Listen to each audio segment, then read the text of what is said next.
കേരളത്തിൽ ഇത്തവണ കാലവർഷം സാധാരണയിലും കുറയാൻ സാധ്യതയെന്ന് കേന്ദ്ര കാലാവസ്ഥാ വകുപ്പിന്റെ മുന്നറിയിപ്പ്. എൽ നിനോ പ്രതിഭാസം വില്ലനാകുമ്പോൾ കടുത്ത വേനലിന് പിന്നാലെ സംസ്ഥാനം വരൾച്ച ഭീഷണിയിലാകുമെന്ന ആശങ്കയും ശക്തമാവുകയാണ്.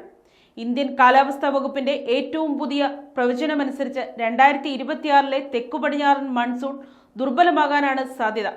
ജൂൺ മുതൽ സെപ്റ്റംബർ വരെ നീളുന്ന കാലവർഷ സീസണിൽ രാജ്യത്ത് ശരാശരിയുടെ 92% മഴ മാത്രമേ ലഭിക്കുകയുള്ളൂ എന്നാണ് മുന്നറിയിപ്പ്. പസഫിക് സമുദ്രത്തിലെ ജലതാപനില ഉയരുന്ന എൽ നിനോ പ്രതിഭാസം ശക്തി പ്രാപിക്കുന്നതാണ് മഴ ഗണ്യമായി കുറയാൻ കാരണം. മൺസൂൺ പ്രവാഹത്തെ ഇത് ദുർബലമാക്കുന്നതോടെ കേരളം ഉൾപ്പെടെയുള്ള ദക്ഷിണേന്ത്യൻ സംസ്ഥാനങ്ങളെ കാത്തിരിക്കുന്നത് കടുത്ത മഴക്കുറവാണെന്നാണ് വിദഗ്ധരുടെ വിലയിരുത്തൽ. എന്നാൽ ഈ ആശങ്കകൾക്കിടയിലും നേരിയ ആശ്വാസം നൽകുന്ന മറ്റൊരു പ്രവചനവും പുറത്തു വരുന്നുണ്ട്. സ്വകാര്യ കാലാവസ്ഥാ നിരീക്ഷണ ഏജൻസിയായ സ്കൈമെറ്റിന്റെ വിലയിരുത്തൽ പ്രകാരം കേരളത്തിന്റെ തീരപ്രദേശങ്ങളിൽ സാധാരണ നിലയിലോ അതിലധികമോ മഴ ലഭിച്ചേക്കാം.